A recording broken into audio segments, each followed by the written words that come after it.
Today let's talk about de-escalating dual antiplatelet therapy to ticagrelor monotherapy in acute coronary syndrome, a systemic review and individual patient data, meta-analysis of randomized clinical trials, the role of transitioning from short dual antiplatelet therapy to potent P2Y12 inhibitor monotherapy in patients with acute coronary syndrome undergoing drug-eluting stent. Implantation remains inconclusive.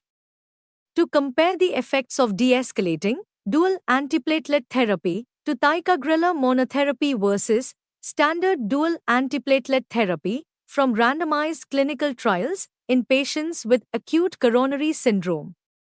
Data sources: PubMed, Embase, Scopus, and clinicaltrials.gov from inception to 12 December 2024. Study selection: randomized clinical trials comparing de-escalating dual antiplatelet therapy to ticagrelor monotherapy versus ticagrelor-based standard dual antiplatelet therapy for 12 months, specifically in patients with acute coronary syndrome undergoing drug-eluting stent implantation. Data extraction: the co-primary endpoints were an ischemic endpoint, composite of death, non-procedural, spontaneous myocardial infarction or stroke, and a bleeding endpoint, bleeding academic research, consortium types 3 or 5 bleeding.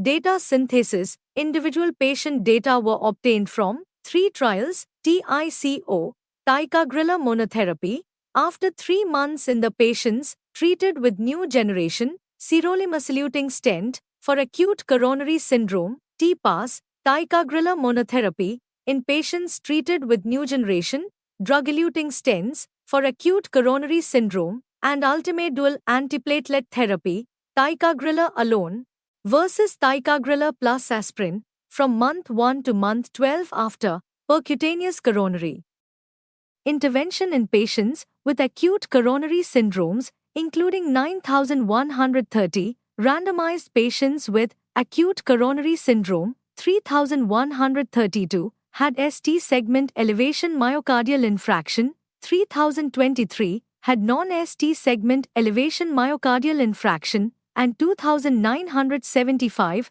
had unstable angina.